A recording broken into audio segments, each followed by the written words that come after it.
Majic Mike in that mix. And on the Zoom right now, we have 80 Empire. What up, Mike? I got to tell you, one of Canada's finest. What's going on, guys? Thank you, man. Majic? Thank you, man. That means a lot, man. Thanks for having us, man. We're excited to be here. No problem. Big ups to Katrina. You know, she. Yes, big up, Kat. Kick up your heels, entertainment, Katrina. Katrina, yeah. Of course, man. Working hard. So, you know, I heard this track in circulation. This track fit in, and it features Fred the Godson. You know what I mean? R.I.P. to Fred the Godson. I don't know how you guys, you know, was able to get this track together, but we're gonna get a little bit into that. But you got Universal Publishing, you're Juno nominated. Like, man, you know what I mean? You're doing it all. Thank you, Thank brother. you, man. So let's talk a little about you. You both are brothers. You both are Italian Canadian, and you guys could just continue the convo. Yeah. But yeah, no, ever since we were kids, I mean, obviously, we're brothers, but our parents growing up, they had a love for, it was like two types of music. It was like classical, you know, opera, but then soul music and funk music. So when we were kids, my dad would come home with records like the latest James Brown record, the latest Rick James, or, you know, and he would buy all this vinyl. So, you know, for us, that was what we grew up listening to. And then my dad's a hairstylist, our dad. So he would take us to a place in Toronto, Eglinton Avenue West, off of Allen Road, a place, Monica's. And Monica, she was a singer back in the day in Jamaica, but she opened up this place where you can get your, you know, all different hair products and things like that. But it was a pharmacy, but then it was a record store. And you could get beef patty, you could get food. So it was a one-stop shop, you know, of flavor, both musical, auditory, taste bud, like everything, you know, the full nine. But, you know, for us, like, it just, we really identify with, you know, African Canadian culture, African American culture, and Caribbean culture, because that's what our parents exposed us to. Like, growing up, we wanted to be James Brown. We wanted to be Morris Day from the Time. We wanted to be Big Daddy Kane. You know what I mean? And we never really wanted to be the Beatles or Duran Duran. We wanted to be, you know, I grew up in the 80s and 90s, right? I listened to Duran Duran. You had no choice. That's what was on the radio. Yeah, absolutely. You know what I'm saying? It's true, especially in Canada, that, like, we got maybe twice a week, a half an hour of, who's a friend, colleague, Michael Williams. Shout out to Michael Williams. Like, you know, used to get Soul in the City or Rap City for like a half an hour. And that's all we got, Canada. That's all we got in ways of hip hop, R&B. And then, you know, God bless college radio, because that's where we got it. We used to sit there with the cassettes and just like listen, you know, like for that hip hop to come in. But that was all of our musical, you know, our musical influences. But our parents primarily, you know, we're lucky that we had parents who just loved great music and exposed us to great music, you know. I like how you brought up Michael Williams, and, you know, it's true, we did have the half hour of Rap City, and then later on there was Extended Mix with Master T, you know, Tony. You know, I was gonna call him by his name, but Tony, you know what I'm saying? Yeah. And then there was Electric Circus with Monica Duo, you know what I mean? And regardless what anybody says, EDM is part of the urban culture, you know what I'm saying? So absolutely. You know what I mean? And then, as you said, college radio, you get that 60-minute, you know what I mean, or 90-minute cassette tape. You just press record, and when there was a commercial, you'd stop it, you know. And that was your mixtape, and that was your mixtape for the week. You know what I'm saying? Absolutely. So listen, this era don't know the world of mixtape. When you made a mixtape for a girl or something like that, or for a guy, you knew that was really, you put a lot of effort into. Now it's just like a playlist. You just go done. Yeah. There's my tape. Yeah. Us was like click, clack. And if you're making that mixtape for that girl, you got to get the best quality TDK Chrome or something. You wouldn't go to like Byway or Zellers or something, right? And if you were making a mixtape for a girl, you know you had to put Hello Cool J, I'm in Love on that mixtape. Oh, you know that had to be there. There's actually a few of them, but for sure that one. That one. You know, Computer Love, I Want to Be Your Man by Zach. Those are three that would be, those are like three, like, you cannot have a slow jam mixtape without those records right there. Of course. And you gotta shout out cousin Stro, Maestro, who's like family. Private Symphony. Yeah, man. You gotta go. Classic right there. Classic. And the dancing, drop the needle, let your Drop backbone the slide. needle, yeah. Yeah, there's just so much. Remember Quiche? You know what I mean? Remember the rapper Quiche? Okay, so listen to this. So Kish, years ago, we always loved Kish, and his second album, Crates to Concrete, I still think it's one of the most underrated Canadian hip hop albums. It was like so musical, samples, live instruments, scratches, cuts. I don't know. We were on Twitter years ago. No, what happened was we had connected, I think online, and then when Adrian and I, when we got our publishing deal with Universal, we went down to LA to meet the American guys, the department there. So we scheduled a meeting, and Maestro was the guy who said, "Yo, hook up with Kish when you're down there," because Kish has now become a very respected and well-known voiceover actor. That's right. That's right. Yeah. So I follow him on Twitter. Yeah. Right. Yeah. So Maestro's like, "Yo, do the connect. You know, I'm gonna connect y'all with Kish. Here's his number to Kish. Is like, when you guys come down to LA, hit me up. Let's connect." Man, we went to Roscoe's. He treated us like family. He really is like such a nice dude, and he's on our album Legacy. He's on one of the singles we're gonna drop before December. Yeah. I was listening to like his Around the World 80 Days and a couple tracks from his EP and album. Man, he was lyrical. You know what I mean? We had Canada's really got some lyrical giants. You know what I mean? Yeah, I got to do a show and dig all that up. I know big ups to the new age rappers, but we got to dig Kish, and all these HDV. Remember HDV, Pimp of the Microphone? On the Pimp of the Microphone, HDV. That was one of my favorite videos. Yeah. Pimp of the Microphone. When he goes, "Shut up, I'm a pimp." But you know what? He was ahead of his time.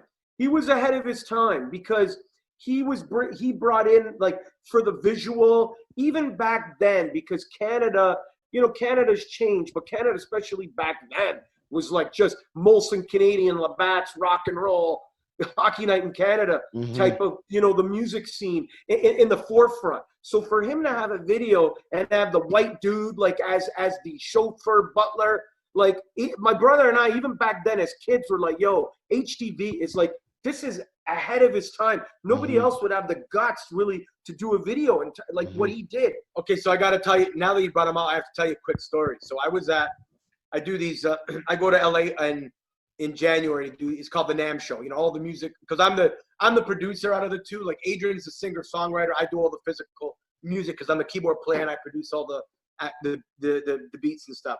So I go down and do stuff with different companies, like showing off keyboards and whatnot, right? Just because I'm a gearhead. I love all that stuff. And this might have been 2004 or 5. I saw a guy that looked like HDV. Now, I had heard a rumor that he had moved to LA years before, and I was like, I'm convinced it's him. So we were all standing around watching somebody, one of these, somebody doing a demonstration. And I went up to him. I said, "Excuse me, man, are you the Pimp of the Microphone, HDV?" He looked at me and he smirked and he just turned away. I knew it was him because he wouldn't have smirked. He looked at me and kind of nodded and laughed. And almost like, how the hell did this guy say that? But he didn't know what to say. It's like he was in witness protection program. He wanted to acknowledge that he knew he was in. But you'd be surprised who'd find down in LA. There's a lot of Toronto Canadian people. Like, you might as well just say half of LA's Canadian. But the way it's going right now, again, my heart goes out to people who were infected by the fires. But Toronto right now is the mecca of entertainment in North America. It really is. It is. Yeah. Like, you're walking down the street and you see your favorite actor. You know what I mean? Yeah, it's true. Well, because the world, I mean, it's changing, and like, going to some of the projects that we're doing right now, a lot of these guys, we've talked on phone, we've done things like this, like Zoom, but there's a good percentage of them that we've never actually physically met, and that's the pros of technology now, where we can do something with you where you're, hundreds of kilometers away from us, but we can sit here and all connect and talk about things. The same way we've done that with Swifty. I mean, we've met Swifty a few times. We shared the stage with him in St. Catharines almost 2 years ago now. I've met him. I've met Swifty. He's came down to Ottawa, and I've been to a couple of shows. He's a very, very nice brother. You know what I mean? I will say that. He's amazing. So we've built this like like family And friendship. if you want to get Swift on the show, just let us know. Let us know. We can make it. We can make it happen. Thank you so much, and you know I most definitely will. So you guys have like you guys are in Niagara. You know what I mean? Yeah. Beautiful Niagara, and that's your headquarters right now for Gladiator Records. Now tell us about this indie label and how you got this started. Yeah, man. We Gladiator, it's right there. There's on the hat. I'm just doing a little close up. Yeah, man. You know, we wanted to start our own thing because, you know, waiting for major labels and getting that major label support, sometimes it could be waiting for the ice cream truck that's never going to show up when you want it to. So we're like, you know what, we got to take, you know, to quote Malcolm X, man, by any means necessary. So that's kind of like the philosophy behind Gladiator Records. We're like, you know, by any means necessary. Gladiators back in the day had to fight for their freedom. They had to win a certain amount of fights for the person who owned them to let them free in a way like slaves. So we've always felt like in a way outcasted and always were kind of like a little bit, you know, to the left. So we're like, let's start Gladiator because we're the masters of our own destiny at this point. We don't have to worry about like if people think it's hot or not. If we think it's hot, we'll put it out. The Gladiator is actually part of your culture. Like you're Italian Canadian now. Exactly. Tell us how it was growing up as an Italian Canadian here in Canada. Because I got Italian friends. I've been over for dinner and you know, my boy forgot. Okay, we went out. His mother sent him out to get some items, right? He forgot some items and he got into some trouble. We had to walk all the way back out there. You know, Get the spoon. And it was for food. Yeah, it was for food. He either got the spoon or the slipper. Yeah. Well, I don't know about all that. I just know she said something in Italian. He said something in Italian. He had to leave out, and he's like, "Yeah, man, she's very upset that we forgot some food, and they cooked and we ate." So yeah, it's part of your culture, you know. Now, how is that? Now, how is that playing to your music? Now, have you been back to Italy? We have, yeah. We've actually done a lot. Our dad is from the South, Bari. Our mom is just outside of Rome, but in Bari there's a real big hip hop scene, and it's really cool that we've over the last probably 2 years now, we've done a ton of records with some really dope Italian MCs. Have you performed out there too? Not performed yet. We were supposed to this year, and then the whole world went to, you know. But yeah, like shout out to the Body Jungle Brothers, Walino, Socan, Preso Male, Kiffin, Reverendo, all those guys, Torto OG. Do you guys ever use samples that are from, you know, some classical Italian tracks? Yeah. I know you guys love opera. You guys have got a lot of classical opera. I'm telling you, even we sample it. You know? Oh yeah, no. We actually have a project that's 8 years in the making. It's just been shelved through various things. But Ali Vegas, who's your favorite rapper from Queens. Jamaica, Queens. Yeah. Vegas back in the day, he was signed to Tommy Mottola, and he was signed to Trackmasters. Yeah, but he's a ghostwriter too. A lot of your favorite MCs has probably their verses have been written by Ali Vegas. So we have a whole project with him that has a lot of operatic samples. See the similarity? There's always been a similarity between him and Nas, big time. Yes. Big time. Yes. Big time. Yeah, big time. So we have a project like that, but, you know, being like it's going back to our youth again, our parents, you know, obviously they're Italian but we weren't like the traditional in a sense of, you know, you made tomato sauce and you watched Italian programming every night. You know, my dad, he's retired, but he's still cutting hair. He was a hairdresser in Yorkville for 40 years. You know, they used to go to Club Berlin's to listen to R&B and check out the latest funk. Again, picked up the latest funk record. So we, you know, our Italian is our heritage, and but musically, it wasn't like a house that was like all we did is speak Italian, and you know, we spoke it with our grandparents and stuff. But you guys are literally second generation. Like I'm second generation Jamaican. My parents came here and. You know what I mean? Like, we eat all kinds of food. Right. You know what I'm saying? You can't just, like, put yourself in a box here, right? No, that's the thing. That's what it was.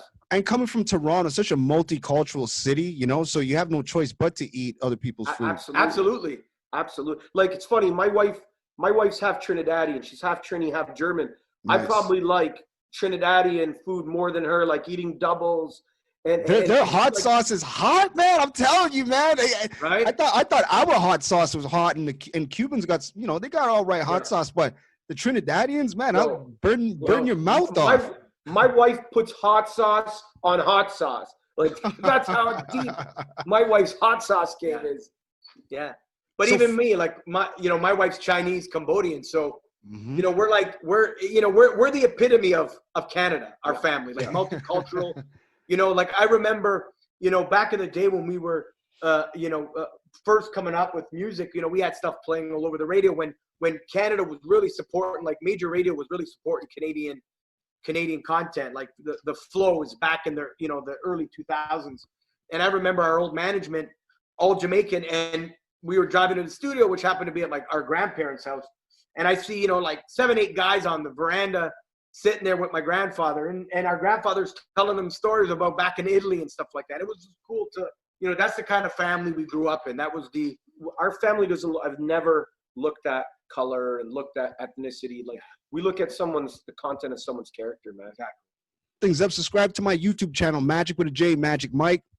We got 80 Empires sitting right here. And during these little parts, I should get some commercials from brothers, and just add them in there. Man. This is the episode 22, and every week I'm dropping like 5 episodes. That's dope.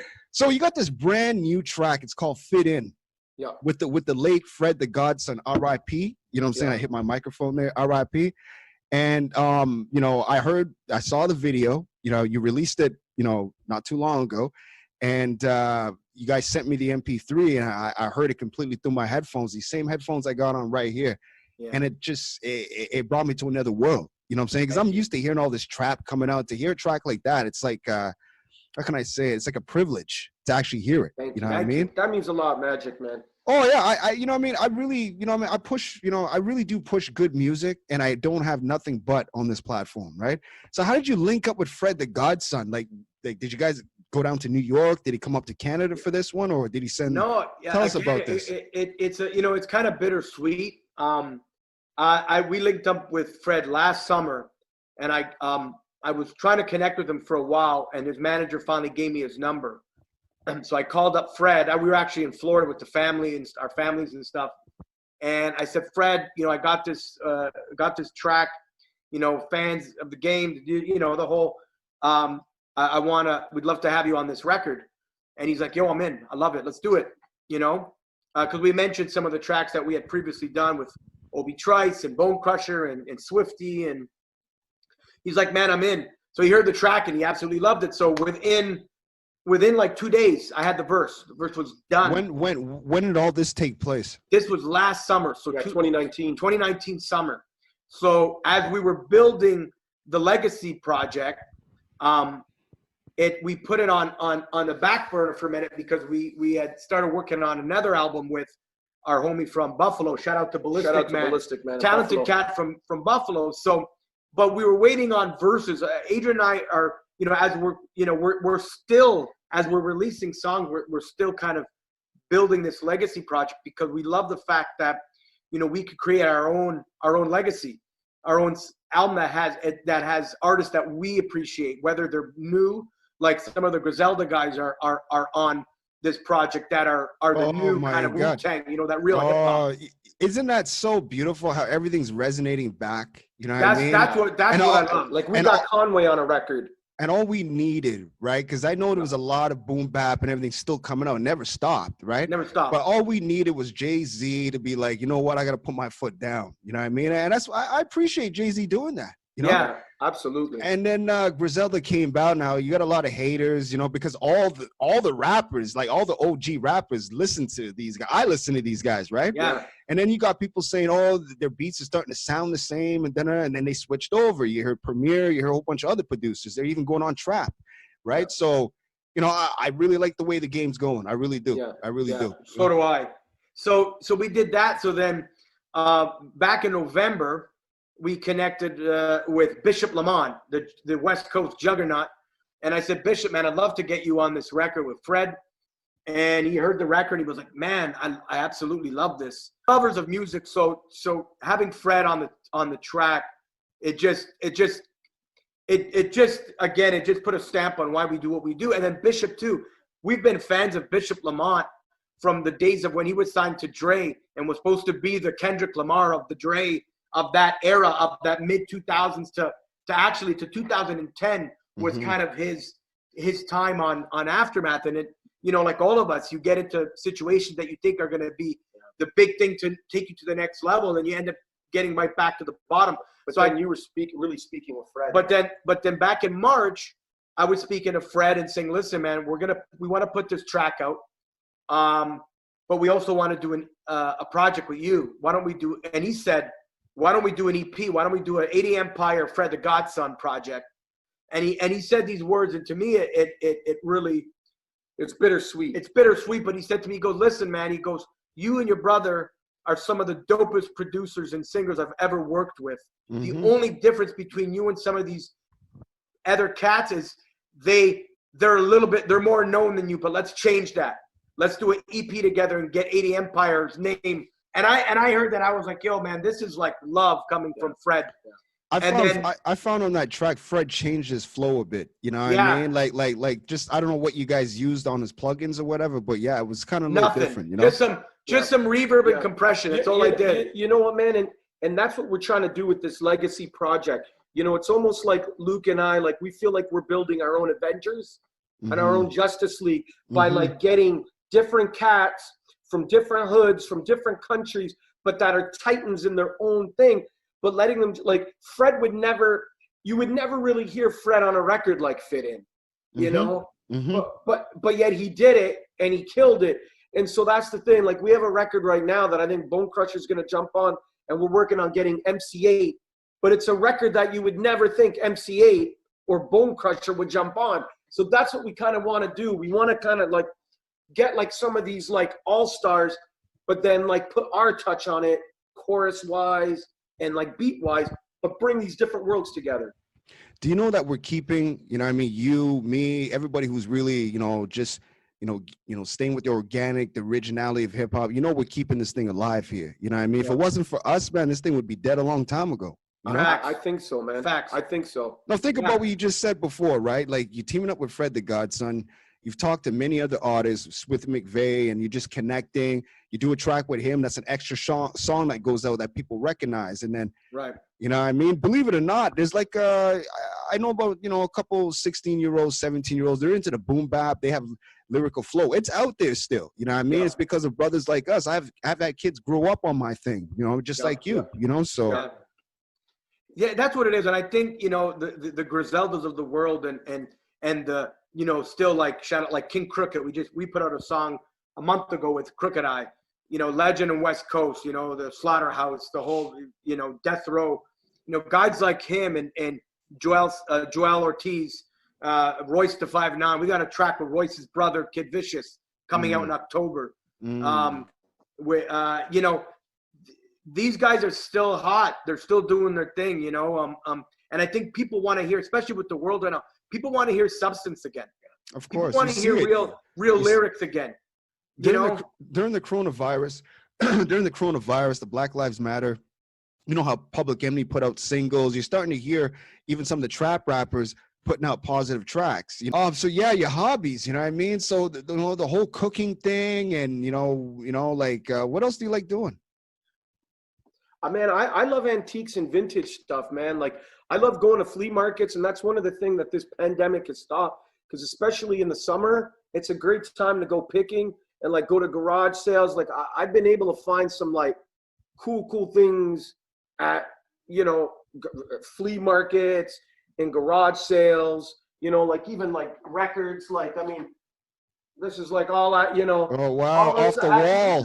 One of my prides and joy here. Shaft. Oh, wow, Shaft. Yeah, that's the original soundtrack. But old stuff too. Vintage comics. You know what I really like? You know what I really like? What I'm looking at? But this is like a Bruce Lee. Oh, wow. I like that radio. I like that red radio right there on the table. That's what I'm looking at. Wow. Yeah. That works? Yeah, that works. I mean, I have to get a new needle. The needle broke just before the pandemic. I'm like, oh, that's great. No, I can't listen to my records. So what do you all have? You all have Facebook, Instagram, Twitter? We do. Yeah. We our Instagram is 80 Empire, so the number 80 Empire. Twitter is 80_AD, and then Facebook is 80 Empire as well. Yeah. And Gladiator Records, you could either or. So, but I was gonna say back to with Fit In, the bittersweet of finishing Fit In was when we spoke to Fred. We were like, the Fit In record was gonna be the jump off to a collective joint album with Fred and us. I sent him a bunch of tracks. Adrian, we did hooks and everything, and Fred was like, yo, we laughed. We did text messages about quarantine date nights with our wives and stuff like that. You know, laughing about, hey, where are you going tonight with the wife? I'm going to we're going to the spare bedroom tonight. You know, we were building this cool, you know, relationship. And then he was like, yo, man, I'm going in next week to start recording the joints off of our mutual project. And then Monday I saw the picture of Fred with the mask on saying, I got this COVID. And I was like, oh man. And then, you know, don't you hate what some of the people were saying, like COVID's not real? Like I got family down there, and people, you know what I mean, there's a lot of other artists. There's a lot of other artists that died, eh? They just didn't get mentioned, a lot. Yeah, I know. Few in the West Coast, few down south, especially down south. Yeah. Like what's going on down there in Atlanta? And you know what I mean? You're hearing all this, the shootings and, you know, the kidnappings. They found 39 children or something, like the FBI. And I know. T.I. is very like political on his Instagram, and he talks about all of that stuff. Yeah. You know? The game is changing. The game is changing. There's something there blocking it from really changing. You know what I mean? It's there. The tools are there. It's just we got to get the key, open the door, and like let's just go in. You know? Yeah. Well, that's the thing. You know, people don't. Yeah, like this shit's real. Like again, we got Lazarus on the Fit In record. He's the second verse, and Laz is Detroit MC, but he's also a doctor on the front lines in Vegas, and now he's in Vegas. Wow. So Laz couldn't get a verse done because of work, and he was on tour, and then COVID happened, and then he goes, listen, I really want to finish this record, but I switched my verse around to reflect what's going on. So when you listen to his verse, he's talking about the front lines and what will get you killed, which is COVID. So it's a bittersweet about like the song that Fred's the first guy and Fred died of COVID, and the second guy rapping is Lazarus, who's a doctor. It's on the front lines. In a way, it's like the song and like having the visual too. We feel like, and it wasn't intended to be that. It just, you know, through horrible circumstances, we feel like it was like, it's a little bit of a historical account of what was happening now. You know, when we look back, you know, we'll look back at it and say, man, like, Laz is a doctor, R.I.P. Fred. But it will always be a memory for better or for worse of, you know, 2020. Yeah. You know? Shout out to Catherine Marie, who sang the hook with Adrian, who's a local Niagara singer. She's really super dope. So it came out really good. And, you know, again, the bittersweet with Fred. But he has a foundation, Fred the Godson Foundation.org, that you can support. The George Floyd, right, situation where he died on camera, right? Yeah. You could have the most racist person in the world. It really changed a lot of people. There was actually a guy on some, you know, independent news. He was saying I was very racist. You know, even just before the George Floyd, I didn't want my daughter on social media because of all these guys with their shirts off, black guys. I didn't like that.